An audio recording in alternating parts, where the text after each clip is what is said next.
Et ça va toujours c'est mon ami le bande ko bopé sa confiance la fidélité dans monde écolo magazine d'actualité seul magazine et même la bino va faire information moko sur et à temps réel en tout cas qui met à Kolozambe et Tonda o Mabota Mabino.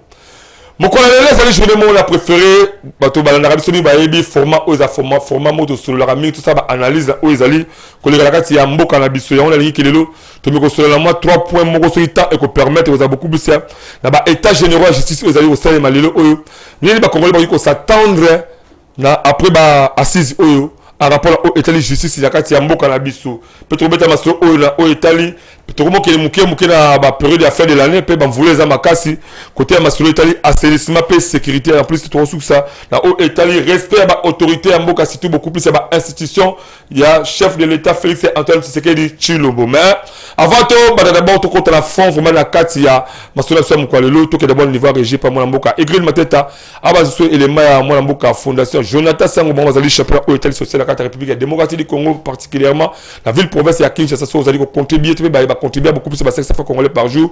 Le 22 décembre, en tout cas, la famille na bango, ma bota la bango, bako lia, bako sepela pour permettre de remettre la quota quitter. Vous voulez autres banabo quota. Absolument moment pango, vous avez la possibilité quota, bako yamba avec impact dans l'idéologie. C'est parti la régie.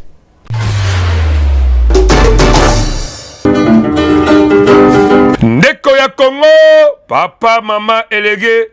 Tango esi ebelemi yo moto oyo ozali kolala la pongi la mukapo o mona misala kitoko fondation Jonathan Sangu azako sala à travers ba service na ebele oyo ezana kati ya fondation yeba ke na fondation Jonathan Sangu à travers FJS devise na 500 francs pamba par jour et kosala ke na suka mvula yona libota na mobimba bolia bomela pebo fete kitoko tala ba oyo ba pesaka confiance na fondation Jonathan Sangu ba fete kitoko vula oyo euti kosila nde biso ba mama to sepela ki to sadere na kati to komi ko pesa mbongo chaque jour nde moto na moto nde ya sepela ko pesa avantage nange ezali parce que na musala nanga ezo sala mo makambo ebele muta omona kake biloko eza mibale misatu na mesa biloko mukebo eme na sima nango makambo ebomba ma ya mwami réunion oyo ya fondation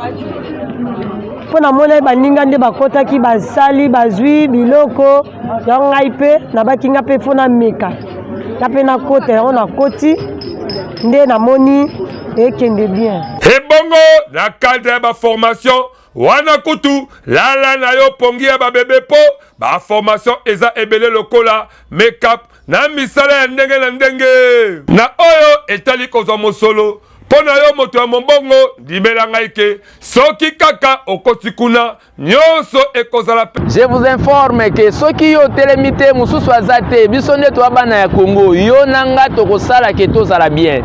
Tango tolobaki na projet FJS devise kuna tolobaki bongisa bonane ya bana pona yo mutu ya tembe yaka le 24 décembre ya même année otozali yaka yo moko omona bimona meso ekosala yo bien pona kozo bango dimela ngai ndeko ya Congo benga bango kaka na ba numéro oyo pe bakoyamba yo avec impact pe na idéologie na fondation Jonathan Sangu pona nyonso ya social yeba ke oza mobimba fondation Jonathan Sangu yonde mosungi ya peuple congolais fondation Jonathan Sangu congolais animio avec impact na idéologie yeba ke misala na yo emonani bien de retour sur ce plateau exceptionnel Yambonda Écolo magazine de l'actualité bandeko na ngala ki boza ebele c'est plutôt sur la haut d'abord état général de justice de Salema lelo awa ba magasin justice zali malamu mboka pe ekotamwisa makitoko mais lelo la Congo oyo masolo justice eza ba beza ko kufa makasi corruption et le kindelo et pe ba direction ba magistrat justice est comme au kumbama il y a 2 poids 2 mesures bah très fort n'est pas comme kolonga ba faible c'est dans cette optique là moi la Constant Mutamba a jugé qu'il est bon ensemble là chef de l'état Félix Antoine Tshisekedi Tshilombo qui va salisa bah état généraux pour ba luka ba bimisa ba compromis ba conclusion et que permettre les Congolais à comme la justice boko ya malamu parce que cette justice ya malamu et ko élever nation mais est-ce réellement ezali mbala liboso to ba état général justice ça na mboka oyo? Mais moi je dirais non. Bah état général justice ça na mboka oyo salama déjà. Mais ni estala que le oyo ba résolution est du mal à kati est à respecter. Est-ce que le magistrat va payer il y a pas ça encore la carte d'attribution ministérielle la bango? Est-ce que les gens connaissent la SN ma poto bomba comment mo bimba? Est-ce que parmi ma question de sécurité tout bituna? Na ko ba kino Kongola lingi mboko te. Majorité ba Kongola lingi mboko te. Le oyo ba le magistrat quelque part. Ba le nom que pour rendre bonne justice. Na ba ça ba misolo. Ba le magistrat de la poke yonde on favoriser les mal et comme à bien pour avoir intérêt privé na yo jamais. Même au bola a la droit il y a justice moko équitable. Pour que le parquet au comment est-ce que dossier on est qui même qui va traiter dans une semaine dans 3 4 5 jours dossier commis une année 2 ans et s'il a capté pourquoi puisque le magistrat a commis sa famille on a le là cheval la bango anya ka bango bon c'est chaque jour famille mobo la famille a passé pour que rendre bango justice malonga et c'est elle qui a courir ti a conduit sa bango et sili bango ndako plaignant a comment kozaka raison c'est parce que plaignant za mbongo comment azako espérer après ba assise à mon justice moko équitable juste pour permettre que na mobola na moto ya bozui devant justice bazala le moko. Comment azako zela amona accélération ba dossier ba cours et tribunaux dossier écoti ezala rapidement traité de manière que oyo esengeli akeli azwa mandona akeli boloko akeli ngongo esengeli oyo pe esengeli ke azwa vraiment liberté azwa liberté na oyo pe esengeli azala acquitté normalement. Comment azako zela amona justice a 2 poids 2 mesures te que pas Olivier Imbi azala mbongo Benjamin Kilunga azala mbongo alors il faut que opinion Benjamin Kilunga le cas Abigail Bayindo azala moi moi c'est azala misoloté on peut préférer que nini oskele makambo akoba bisa moto na ye pour opesa justice malonga comment ça a besoin makambo wana te comment a besoin amona ba détourner ya mbongo ya biso la l'état ba besoin yiba ka ba biso la caisse l'état besoin de trucs Congo oyo ba ko sambisa bango normalement ndé ba sambisa ba miyibi ndé ba sambisa ba kuluna pe ba sanga ba prison oyo sengeli parce que oyo un politicien akoyiba mbongo ya l'état boboki la boloko et comme il bima akoyiba mo mokonzi azwi fonction na ba ministère azwi fonction na niveau là-bas ba entreprise publique donc c'est comme si prison on est et moi tremplé de pouvoir la veiller tant ko bima allez azbasi la fonction mais bon ça dit que ayiba ki mbongo oyo comme la butu mo la passe Congolais a besoin à mon justice ya malamu. Moi la mboka Constant Mutamba, le kola au continent zela wana. To conseil ngane beaucoup plus que yeba ke Moussa Omozali ko sala, kati na yo, kati na bino, c'est 100% baé. Parce que kati ya Congo, 95% bazali bato ya mabe. Ba kolinga tete za justice ya malonga. Zamba zala na yo. Le cas où ça peut permettre que les Congolais à mon justice moko ya malade na kata mboka oyo. Parce que justice n'est pas ils ont mboka o la façon où ya babe. Okuta ba boto to ma pango, ba boto mutu ba espace, ba boto mutu ba bien na ye. Pour que boto azala misolo malonga ta ko kitembele bosa justice. Ba ka wana ezali ebele. Qui même la commune c'est là. Okuta ba boto ebele et comment les sacrifier. Parce que batumo ba vanda ba yokali peut-être complicité la bourgmestre ba ye ba komela ba démolir ba bisikala bango allez peut-être pour libanais moko expatrié mo ba pesa mi sur le belé allez ba pesa bisikala wala ba ménage tout là ba devoir souffrir ba comme la libanda ba comme kufa ko ça mabota la bango likola ni ya manque de justice c'est parce que ba ça ba faible ba autorité ba li plus fort que bango que même okotaba vi province ya Kinshasa même le Congo mobimba okuta bakawana ezali ebele bapesi peuple population oyo bino mpona bango bavotaka bino baza komérite torture oyo te baza komérite yango te bopesa kodefise congolais insebo ata azozanga kolia komela oyo lelo komi pasi na mboka oyo mais du moins age ya justice moko équitable oyo kopermettre ke moto oyo asali mabe asubir rigueur ya loi a rapport ya mabe oyo asali oyo mpasa baraison na ye avivre azwa estongo ya baraison na ye badémolition ko bosama normal okozwa esika ya ndeko obotoli lopango okozwa mwasi ya moto obotoli ye babaltazar baza ebelao tumonaka mpo nini oza très fort mais mwana mboka kosta mutamba yebaki congolais azosatendre ke après baassise oyo misolo ya leta ebimi ebele mpona baassise oyo tomona justice oyo ekoéleve nation justice oyo ekotombolisa congo justice oyo ekosaki congolais azala fier akolobaki réellement ke justice justice ya malonga parce que à travers justice ya malamu ekopermettre même baentreprise ya minene ekota na mboka oyo à travers justice ya malamu ekopermettre même bacommune na biso ekoma malamu à travers justice ya malamu ekopermettre même baterritoire na biso ezwa valeur à travers justice congolais to mpe nation oyo na biso ekozala élevé. J'espère que vous avez juste cette bénédiction, vous mettez point mouké, vous mettez bandeko mingi, vous allez faire comme eux, tellement que le pour la élever justice en boka na biso, plateau yango yoboya, to koya mabino. Avant de continuer sur la deuxième partie à émission, eux, to d'abord niveau régie par moi boka écrire ma tête. Aba ce élément à mon boka. Ibrahim Cham c'est autrement dit ba place ali chef coutumier, avec ko sunga de tout à la problème pire mas spirituel physique ce qui est pas naï à travers zela ba ko qui permettre aux solution dans ngomoko ya mouké, c'est parti la régie. Mbote na bino baye bomesana kolanda ngai pe na baye oyo bazwi libaku ya kolanda ngai pona mbala ya sika. Eza ngai le coutumier suprême, le coutumier de la nation, Mala Ibrahim Shams, autrement dit Baplan. Na yo kopesa bino merci baye oyo bapesaka ngai confiance.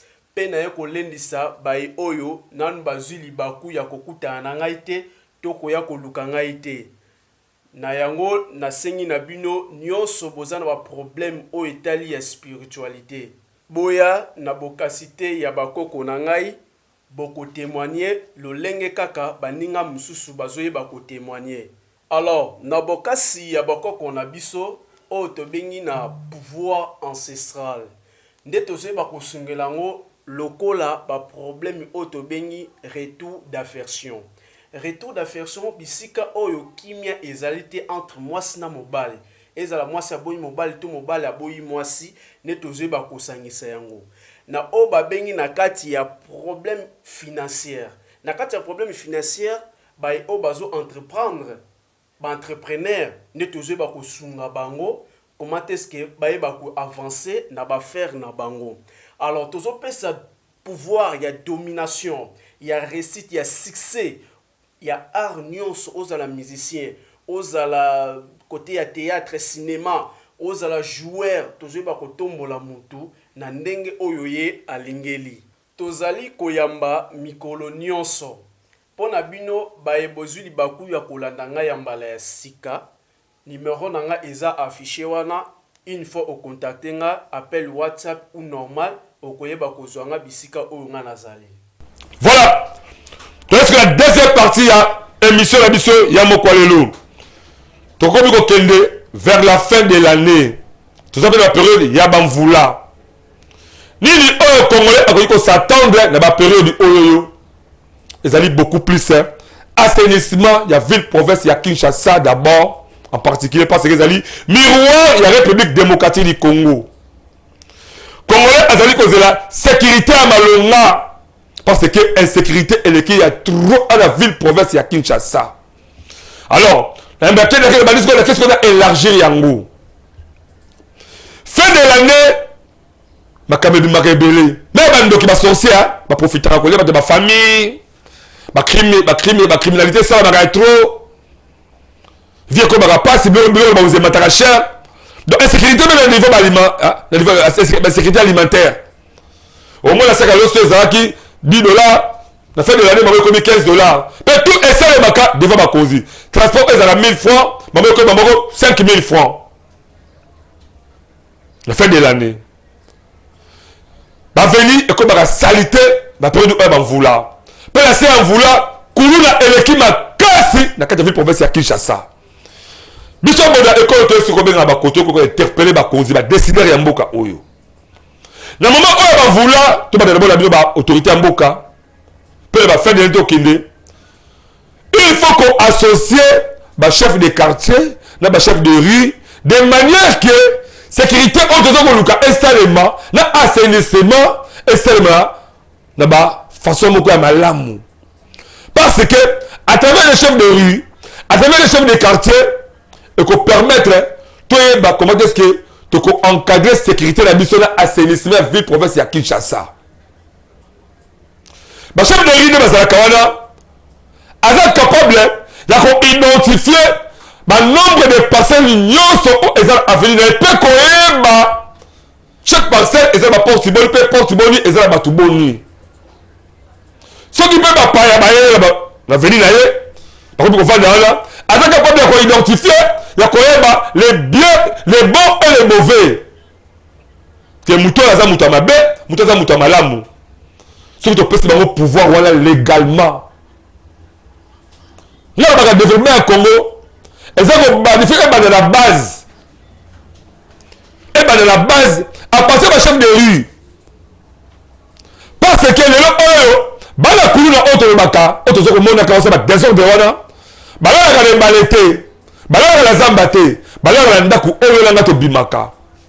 Mais tant que tout le courage te dénoncer bango, tout ça va te souffrir.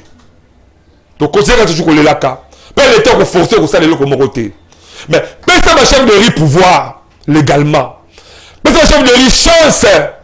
Néanmoins, que va peut indemniser mensuellement comme un fonctionnaire à l'État va salaire dans pour ça la misala on a risque il y a ko identifier tout peut dénoncer ba misala mabe on va battre ba avenue ba rue na biso.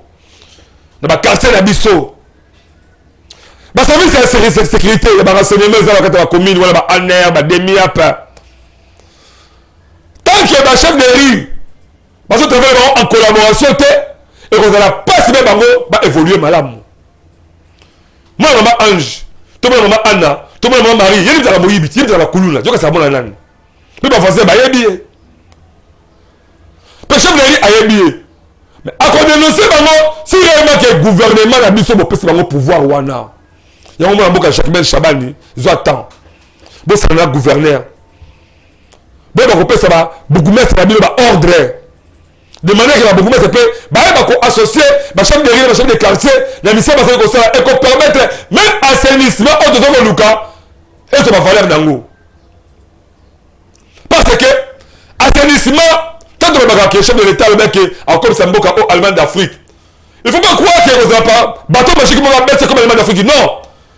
Allemagne d'Afrique est comme à travers l'Isala au biso to sala ka ko luka ko embellir ma avenue na biso ko embellir ma rue na biso ko embellir ma quartier na biso to comme Allemagne d'Afrique.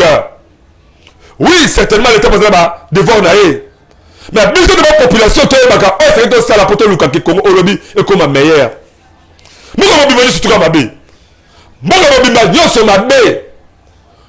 O ko tabola o ko bola ba tete lemba Massine na Kingasani pour que les élèves au Kasazando zéla ezalité et puis ce qui biloko bazala baby et beba libela na ba te même bon mon mboka sama lukonde zéro trou misola ekenda wapi non en tout cas justice en tout cas zona pasiba l'année le beba de commencer de sama lukonde la pouvoir sama lukonde moi zéro trou ekenda wapi moi zéla ezalité moi beba zéla ezalité mais assainissement monsieur Ngwalat. Donc, si avenir est Koufi pour la libérer. Donc, si elle retourne dans le Koufi pour la libérer. Mais quand est-ce que tu as le bon Samboka Oyo?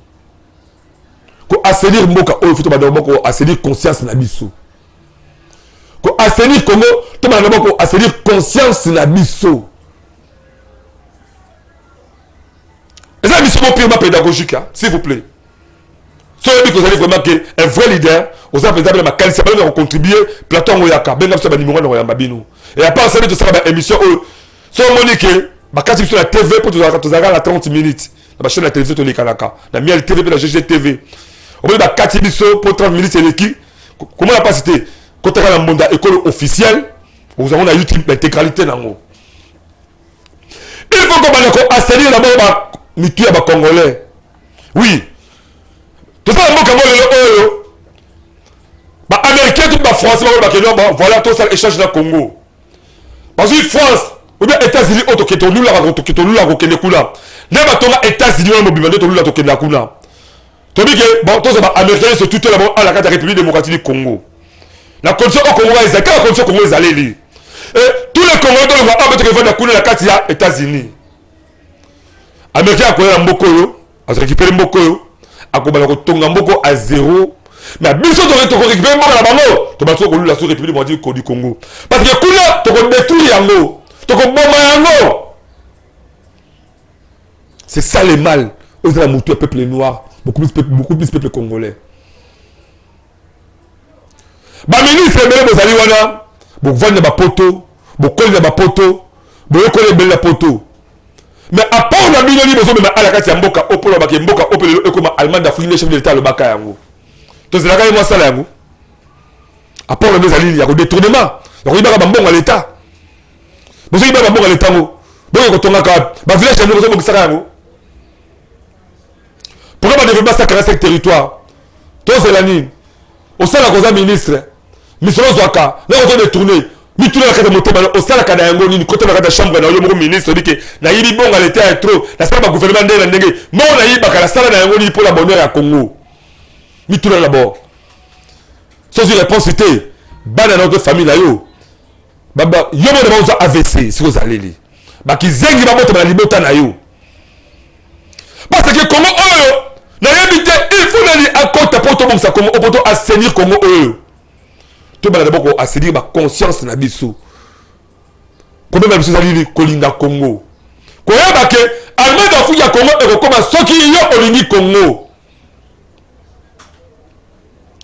yo na olinga Congo d'abord passe dans mawa un député provincial ya Congo central la Congo ya nani comment député provincial on a dit comment on a dit Jean Dombassi honorable Jean Dombassi député provincial il y a Congo central. La politique au Congo, vous savez ce qu'elle est. On nous a placés dans des entités territoriales, soit des garçons de pouces, soit des chanteurs, soit... Honorable, s'il vous plaît, quelqu'un qui bénéficie d'un acte du président de la République ne peut pas être un garçon de pouce. Voilà, voilà, je l'ai dit. Mais qu'est-ce qui se passe en Rwanda? Ça fait plusieurs... Il y a cela 2 ou 3 jours. La société civile a écrit un mémo. Et c'est... Le moment où on était député Oluka, Otombo la Mungo Kana, pour le développement, il y a Congo central, il y a aussi dans le temps, il y a comme Misaka Malobama contre le chef de l'État. Manque de respect. Manque de respect contre le chef de l'État. Félix Antoine Tshisekedi Tshilombo Nenga Zalakawana, toute autorité vient de Dieu. Azamutu. Mais pour le moment, il faut qu'on ait qu'il est le président des opposants et ceux-là qui ne sont pas dans l'opposition. Moment où on a le pouvoir, tout Congolais a le droit, il y a Kolingaye, il y a associé, il y a Bolingo, il y a Congo, et Kolisama, Congo, et Zakitoko. Azali président, il y a Martin Fayoulou. Azali président, il y a Moïse Katumbi Chapoué. Azali président, il y a Jean-Pierre Bemba. Azali président, il y a Monseigneur de l'ancien Cholé. Azali président, il y a Cardinal. Azali président, il y a la société civile. Azali président, il y a Alain Dewa. Azali président, il y a Congolais, même il y a Olivier Imbi. Oui, Azamoutou. On dit qu'on s'est Azali le sentiment, il y a Imer. Mais il ne faut pas un député provincial au niveau de outrage contre le chef de l'État. On va que on s'attend, on va lui mettre à plaigner le Parlement que le chef de l'État aza qu'on nommé ba garçon de course là comme administrateur du territoire, aza qu'on nommé ba musicien. En tout cas, non. Na lana qui propos wana na yebi yo kutu Jean Dombasi, député provincial Jean Dombasi ya Congo central. Au terme de la plénière, on va que Félix Antoine Tshisekedi Tshilombo ye aza qu'on nommé ba musicien, na ba garçon de course là comme ba administrateur du territoire. Mon frère, outrage contre le chef de l'État. La politique au Congo, vous savez ce qu'elle est. On nous a placés dans des entités territoriales, soit des garçons de course, soit des chanteurs, soit... Honorable, s'il vous plaît, quelqu'un qui bénéficie d'un acte du président de la République ne peut pas être un garçon de course. Voilà, voilà, je l'ai dit. Mais qu'est-ce qui se passe en Mwanda? Ça fait plusieurs, il y a cela 2 ou 3 jours, la société civile a écrit un mémo. Et c'est... Ce qui ont la besoin que, bon, la ville, territoire, il y a Mwanda. Pourquoi ça soit administrateur territoire? Mais pourquoi à niveau là? Il y a quoi attaquer chef de l'État bon côté? La territoire à Mwanda, là où tu as récemment. La côté qui administrateur dans les Maman Amina Panda, la ça coûte même pas tant que sur la naïe. Parce que les gens trop pressés. Vous avez 3e fois que dans le monde. Maman Amina Panda. Maman Amina Panda, nous avons interview, quelques interviews, mais sur le Amadou sans caméra. Alors parce que partout, étant journaliste, c'était la côte à la terrain, dans le Canada, comment est-ce que le territoire est à côté, vous avez que tout ça, le problème, il y a programme de développement local, il y a 145 territoires. Dans tous les pays, par rapport à l'administrateur de la territoire, il y a Mwanda. Bravo la maman Amina Panda. Bravo madame, bravo. Maman, depuis à côté du pouvoir, Azako Sala Moussane qui toko, Azaliko Bunda, pendant que Luka Kolonga sécurité la Katia, territoire ya Mwanda. Maman, Azaliko Luka Bunda, pendant que Luka assainir Mwanda, et à travers aussi le pouvoir, on a eu la chance de côté le monde comme électrifié. Bon, on dit que maman a dit que Mwanda est atonga macadam, atonga aéroport, un député provincial, moi Mboka, Jean Dombasi, il y a comme central, on dit que Kanisa Keye, on dit que ça la Mwanda voilà. Attends la mission là tête. Les contenus de député provincial, bon Sangana, bon créer bon forme bon bunda le niveau, il y a ba hémicycle la bino pour la programme encore la budget annuel. Ou bien le programme de développement local sur le territoire. Territoire, il y a un bénéficier de bonheur, mon corps est sengeli. Qui est bon, j'en ai pas tant. Bon, vous dites moi, dans moi, si. On est la Moussala. Donc, on a eu Jean Dombasi, député provincial. En tout cas, il y a un peu de Badaki. Là, au conseil, zone la hémicycle, retirer ma parole. Il y a le chef de l'État. À ça qu'on nomme un garçon de course. Il y a des musiciens comme administrateur du territoire. C'est ça qui est au côté. En tout cas, vraie justice, il faut qu'on aille. Mais le chef de l'État, peut-être que les monsieur de Sikaola, zone rectifier malobanayo. Tout ça, il y a opposition pour qu'on manque ma cause Yamoka. Il faut qu'on respecte l'autorité établie. Toute autorité vient de nier. Félix Tshisekedi Tshilombo, à qu'on le voit quand il y a le pouvoir, olinga te. Ako le guaka pe ako kenda ke pour la bomo ite mko les ali de même na allé de oyo kabila pe okenda ka de akenda pe wana ba évêque ba politique to balelo ba okenda ka mais ni to roti ka la congolais ba ko sima na biso moi mo ka fait Tshilombo azala devoir que le moment où azala pouvoir il faut aluka à créer une avancée positive et que permettre que l'homme soit pouvoir te muta koya akuta di moi continuité ya ministère de ça ça maman muta ta la pouvoir di moi à ça ministère pe boye ba pour besoin de mboka oyo mboka ba depuis président muta akela courant mboka ça courant mais barrage dinga ça wana ba pour besoin de débattre ya wana mboka ba zalité.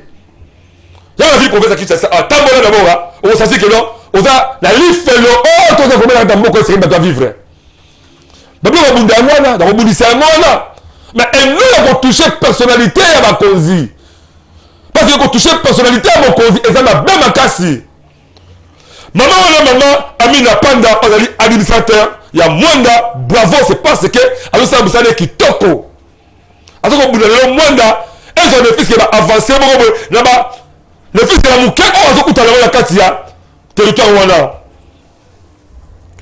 gouverneur province grâce Bilolo on a devoir de soutenir maman wana la ligne gouverneur la province grâce Bilolo la province de Congo central on a le devoir de soutenir maman Amina Panda la territoire ya Mwanda parce que biso journaliste to kité kuna to bela investigation na yebiete ayebi pe le ngala tête to kutala be ngala yete to solo pe tengala mais du moins des sons de cloche na yokaki mimi la population beaucoup plus babiki azo sa musane kitoko